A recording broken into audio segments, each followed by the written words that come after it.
As we all know, SQL is one of the most used database management system, and also Python is most popular language for its flexibility and wide range of variety. So in this video, we are going to talk about how can you connect SQL with Python. And we also know lots of companies, like the big companies, are currently using these two concepts as well.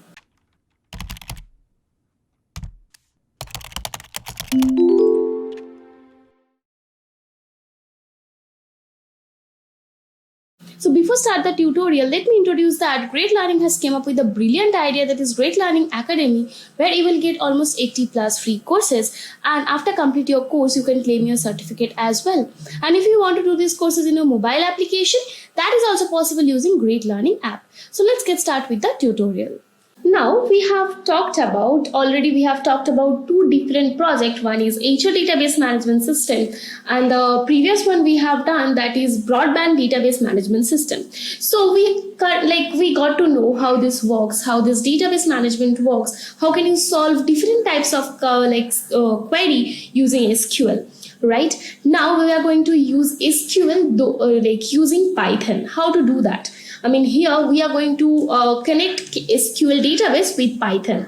So it's one of the most used purpose. So if you know Python, so we will talk about what is Python, how Python came into the picture, and a short brief about Python, and I will show you how this Python works as well. So here basically we are going to connect SQL with the Python itself, right? So let's get started with that. First, we are going to talk about what is Python. So Python is a popular high-level object-oriented and interpreted language. So whenever we are going to say, okay, Python is a high-level object-oriented interpreted language, what is actually stands for? It stands for Python is a high level. So whenever we try to connect with any computer, that time we need to go through the low level, right? Because computer understands low level language, as we know.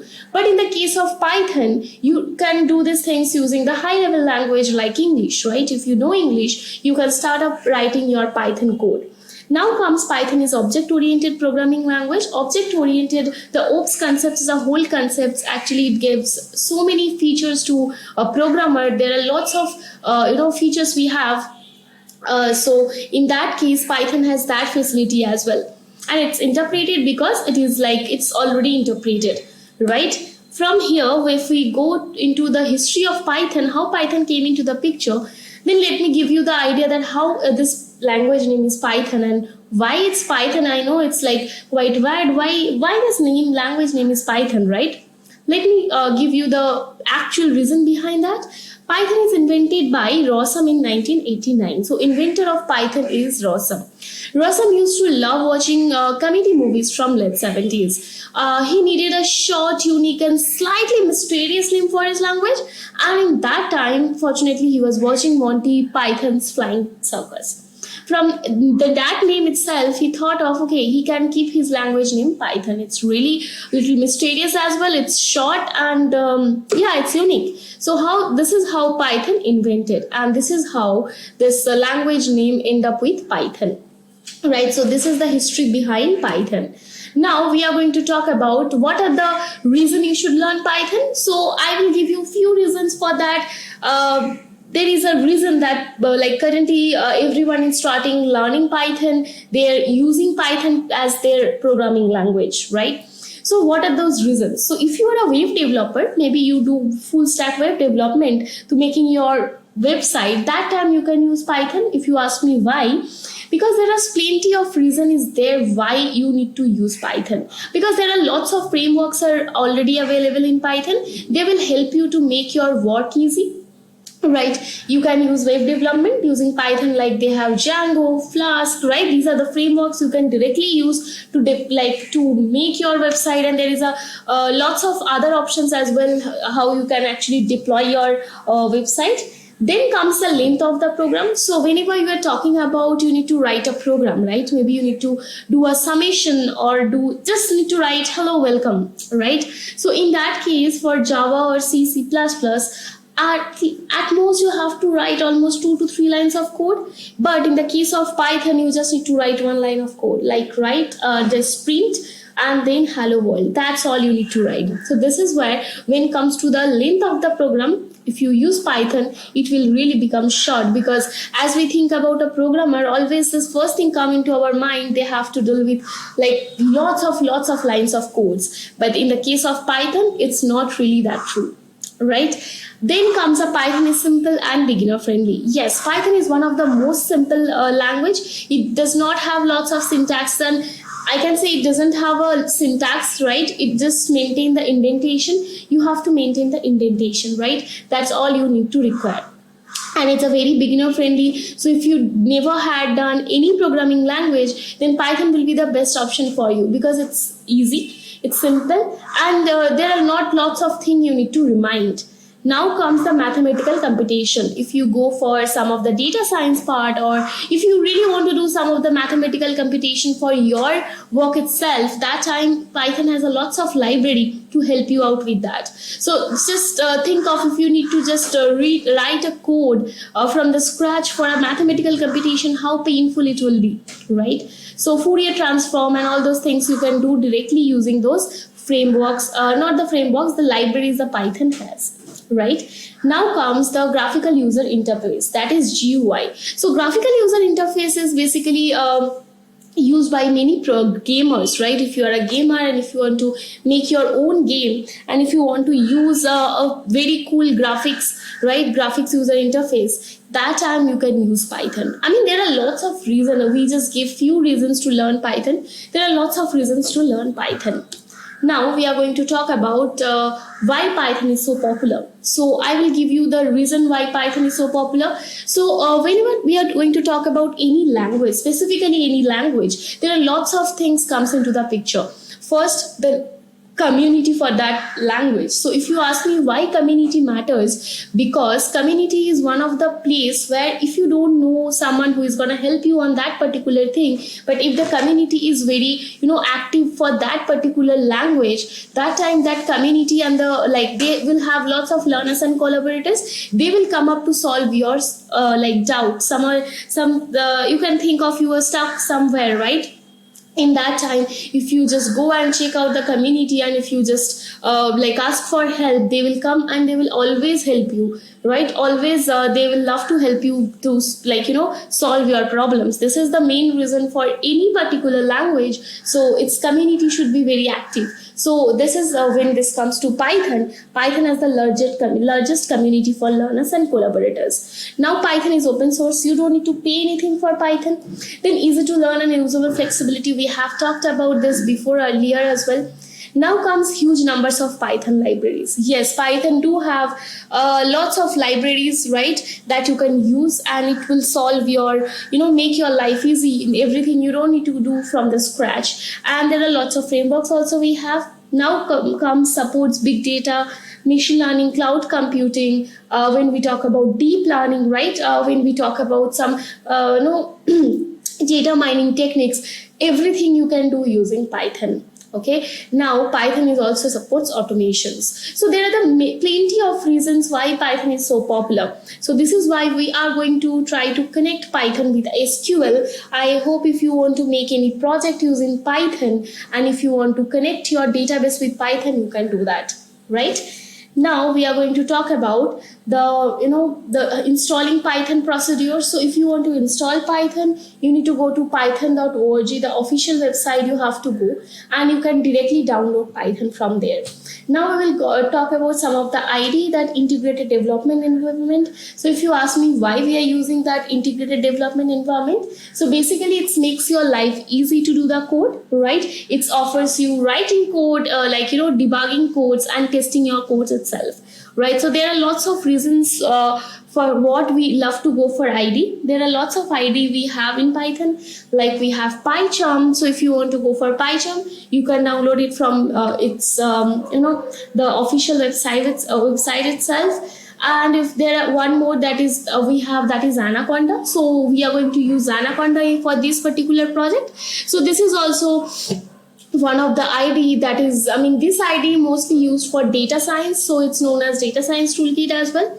And then we have Google Colab. So that is, provided by Google researchers to for the AI researcher basically who wants to research something using artificial intelligence. That's why Google provide that, and this has lots of features, right? Lots of features this Google Colab has, and you don't need to install anything. The main thing is that.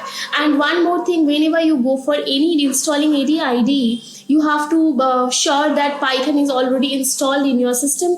Otherwise, IDE will not be supported, right? So these are the IDE we know about.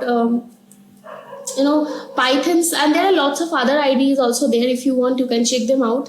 Now what we are going to do, we are going to do a demo SQL with Python, right? So let's go to MySQL Workbench and let's have a look at how we can do and how we can connect SQL with Python, right? So if you just install Jupyter Notebook, that time you will get an interface like this. And if you want to create your own notebook using Anaconda or this Jupyter Notebook, you need to click to new. From there, Python 3, right? If you click over there, can you see you will get your first notebook over here. The same way I have make my notebook. So what you need to do first, you need to have a connector. If you ask me why, because Python needs a MySQL driver to access the MySQL database. So that time, if you want to install this in Anaconda command line itself, you need to write conda install -c Anaconda MySQL connector Python.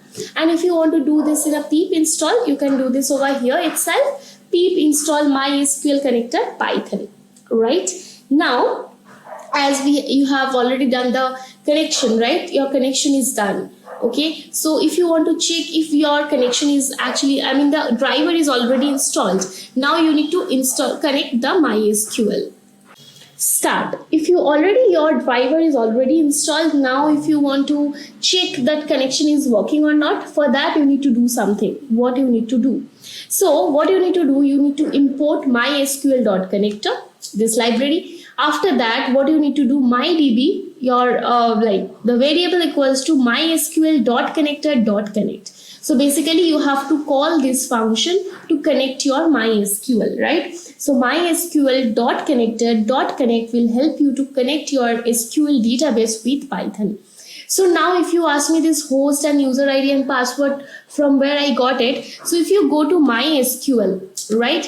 And if you go to file, right, not the file, if you go to this home button, right, can you see this is the root you have, the user is basically root. So I have written this is the root, right? Host, if you look at over here, your host is localhost, right? So I have written localhost over here. Now comes the password. Whenever you are installing MySQL, I have shown in the MySQL installation as well, you have to give a password. For my case, password is 12345678, right? So in your case, whatever the password you are going to give, you need to write that. Now I want to check, I am printing MyDB. Why? I want to check is the connection established with the SQL with Python. If it's there, then you will get that connector.connection.mysql object and this, right? Okay, let me just do that. Yes, can you see it's already connected to my SQL. Right now, what I want to do, I want to create a table. So mydb.cursor. Now we are going to see how can you connect your database with MySQL. As we have talked about the connector, we already installed over here that pip install MySQL connector Python. Right? If we just re-execute this part, you can see this is already the connector of the MySQL will be there. After that, what we are going to do, we need to import MySQL.connector. After we use this import.mysql.connector, then we need to use a variable, the variable called MyDB. I have shown you that already my host name is localhost, user is root, and password is 12345678. I have given. So basically, normally in default, all the cases, the host will be localhost if you don't change it, and the user will be root. But the password is always changeable as the password, whatever the password you are going to give for your particular database or MySQL Workbench. Now, if you can see, database equals to SQ. So let me go to MySQL Workbench. So here you can see I have created a database called SQ, and I said, hey, use SQ, right? So my database name is SQ, and I have put them repeat. So my database name is SQ, and I say my database, hey, use my database, that is SQ. Okay, now what we are going to do, as we have done this database name, let me just execute this. So can you see we got this? So here, as we have done the MySQL connector Python, it's already requirements already satisfied, it's showing. And here, yes, if I just put this, can you see we got this? This is, there is no error over here. Now what we are going to do? Now we are going to use a my cursor. So we will talk about what is my cursor. So before that, if you can see, we have done this MyDB variable. Under this, we have defined everything: our database name, MySQL user, password, everything.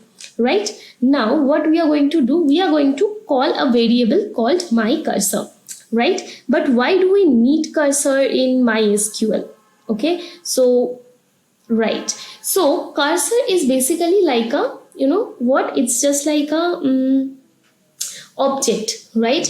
And it's basically help you to go through all the databases you have, or all the command you are like providing for execution, for inserting data. The cursor will help you to do that. So basically, as we were talking about the cursor of MySQL is basically a connector which is used to execute the statement to communicate with the MySQL database, right? It basically help you to communicate with your MySQL database, right? And using the methods of it, what you can execute SQL statements, right? Fetch data from the result sets, call, and procedures. And you can create cursor object using cursor function. As you can see, we have used cursor function, or the method of the connection object or classes, right? So this is how this dot cursor function works, right? It helps to establishing the connection with MySQL database. Now, if you look at it, we are going to call a function called dot execute. So why do we need dot execute? So my cursor dot execute basically we use for execute a command. So what command we are using? We are using a command called create table customer, right? So create table customer is basically you have two attributes. Your one attribute is name, which is type of varchar, right? And one attribute you have called address. The varchar again is 255. Okay, so this is how we are using it. So here we have written the same the command we know to create a table, create table customer, and then you have provide in the bracket, in the round bracket, what are the attributes you have. Let me just execute this one. Can you see it's already okay? It's saying it's already exists, if I am not wrong. Yes. So what we can do, already we have made this. So if we want to see what are the table you have, show tables, right? Let me just execute this.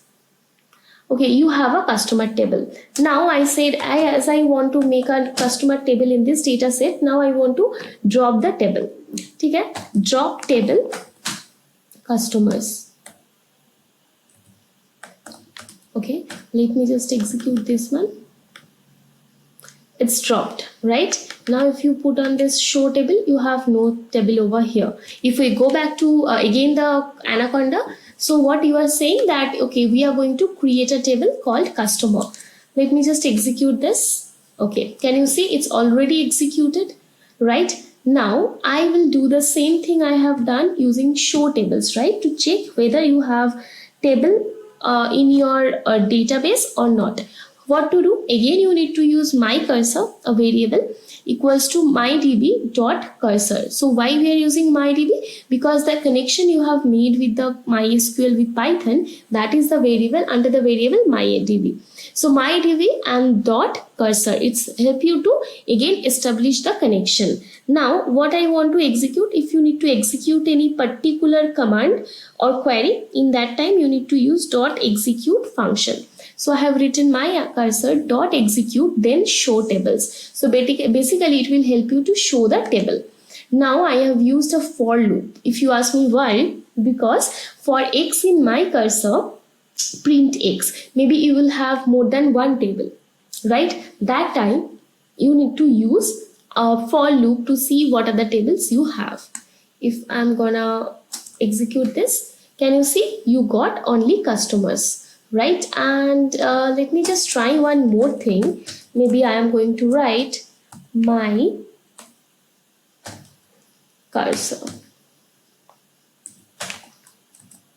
Okay, right? So okay, in my cursor, what it's gonna return, it's returning my SQL cursor show tables, right? From here, if you can look at over here, that my cursor, that time whenever you are using a for loop, that time it will fetch the table name, right? It will fetch the table name you have in your database. I have one table called customers. Now if I am going to execute the next command, which is a alter command, what I am going to change in my table? I said alter table, the query we have alter table, then the table name, that is customers, add column. I want to add a new column, that is ID, right? The column type will be integer auto increment. So all it will take a auto incremented value. If whenever you are going to put a new record, it will take 0, 1, 2, 3, 4, 5, 6, 7, 8, right? You don't need to put it manually. So auto increment, then primary key. So we know what is primary key. It's a primary key is basically a unique key, or you can say a key which is basically help you to reduce the data redundancy, right? And it also helps to make a relation with the other tables. So it's basically the part of a key in relational database management system, right? Yes, so in this case it will be your new column. Okay, now what we are going to do, we are going to insert value to our customer table. How to do that? The same way, we have a variable called SQL is equals to insert into where you need to insert, where you need to insert in the table called customers. There you will be having a attribute name and address, and the value percentage is for the value, right? Now if you see the value we gave, that John and Highway 21, that is the address and the name. So I said my SQL, my cursor dot execute SQL and value, the query and the value we are providing. Then my db dot commit. Dot commit is basically help you to execute or insert the data in the your database, right? And when we talk about that, print mysql dot row count record inserted, right? It will show you how many rows are actually commit, okay, how many records you have put in your database, and then it will come record inserted, right? Let me just execute this part. Okay, can you see one record inserted is showing as we have given one value, right? Now if you want to insert a multiple value, what you need to do, first you need to write the command, that is SQL insert into customers. Then you have to provide the attribute name, that is name and address, and then you have to give the value, that percentage is. Then I am giving us lots of sets of value. Can you see we have used a square bracket over here, right? And we have given lots of value like Peter, Amy, Hannah, Michael, Sandy, Richard, Susan, right? We have these names and the data to insert that to our database. Now we will do the same thing, my cursor dot execute many.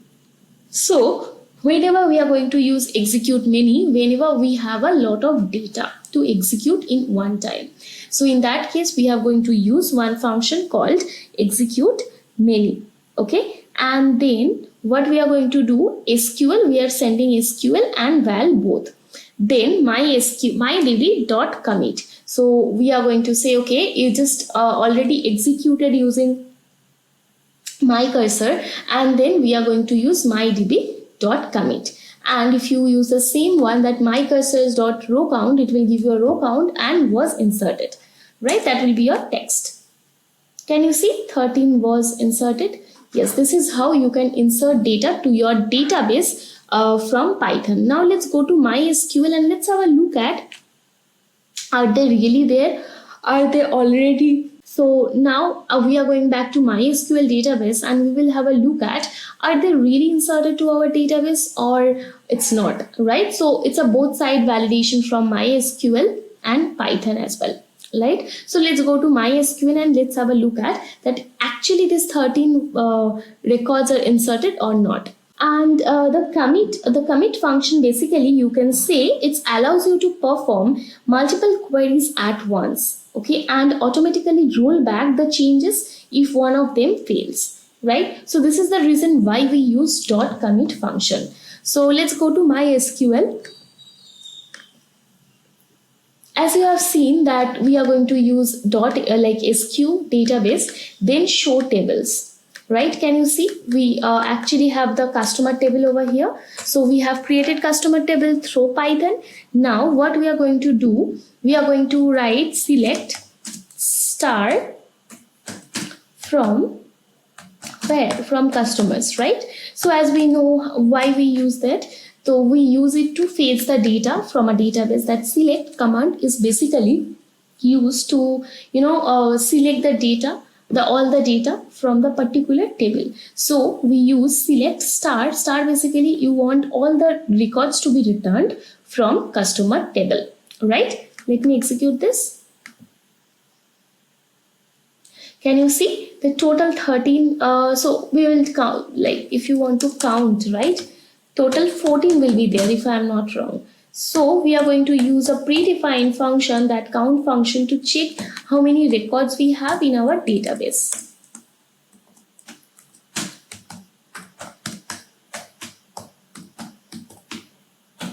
Right, let me just execute this.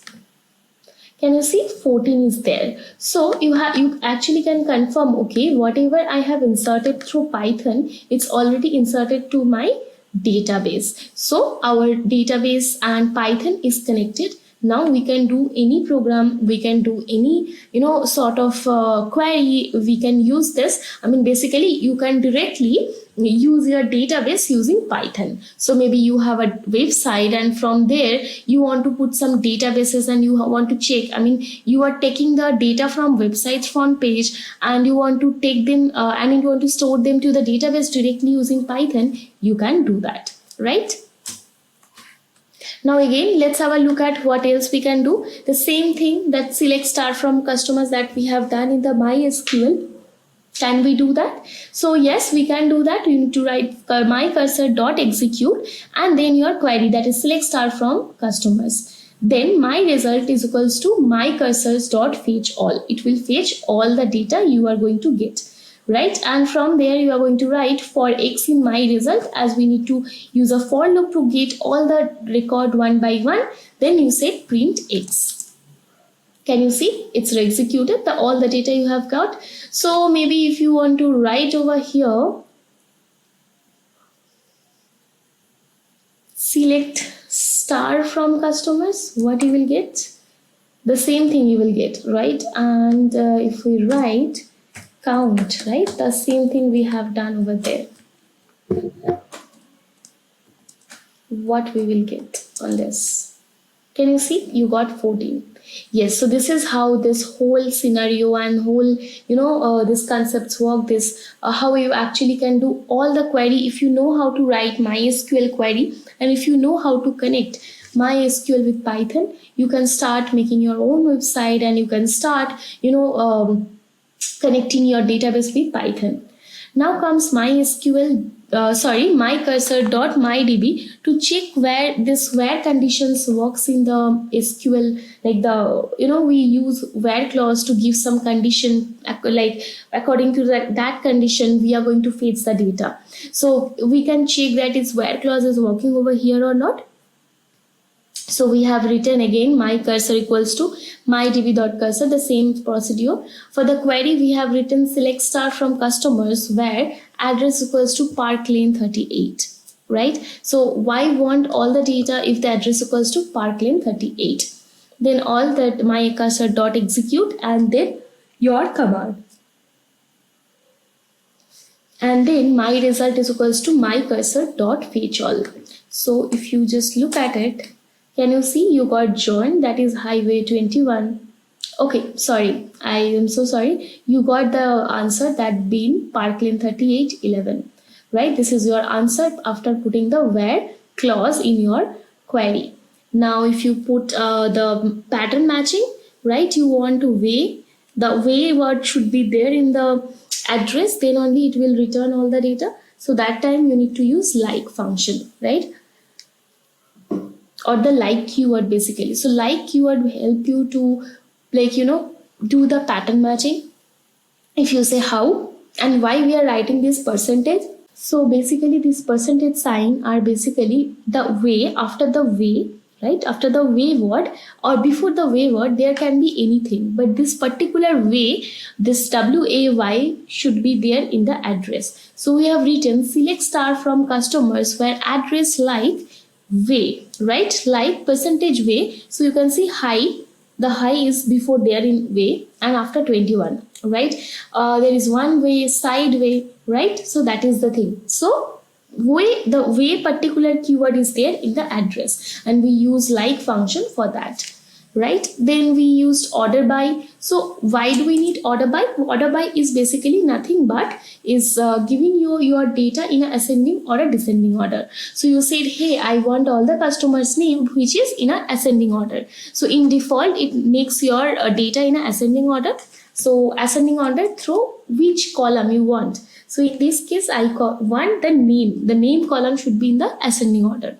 Now, if you say I want my name to be in the descending order, you are going to use order by clause itself. But what you need to do, you need to use writing DESC. So DESC, if you look over here, this DESC defined you want your data in a descending order. Let me execute that. Can you see? You got William, Central, Vicola, Vicky, Susan, Sandy. Last me you got Amy, right? So yeah, this is the all the queries we have learned about SQL, and I have shown you a few examples that how can you actually connect SQL with Python, right? So yes, this is will help you to make a end-to-end project using SQL and Python, where you can actually connect your database with a language, programming language, in a very simple way with just using a connector, right? So yes, again, Python is really simple. Python is really make your life easy with the other features it's gonna given. So if you really need to do these things in Java, you need to add so many things. The connector to obviously, but there will be lots of other factors will be there to add. But in the case of Python, it's really easy to start with connecting databases with Python or some other thing also. If you want to connect with Python, that is also very easy to do that. In this video, we have talked about what is SQL and what is Python as well, and how can you connect SQL with Python. We hope you like the video, and please do let us know how you feel about this. And before complete the tutorial, let me introduce that Great Learning has came up with the idea that is Great Learning Academy, where you will get almost 80 plus free courses, and after complete your course, you can claim your certificate as well. And if you want to do these courses in a mobile application, that is also possible using Great Learning app. Thank you so much.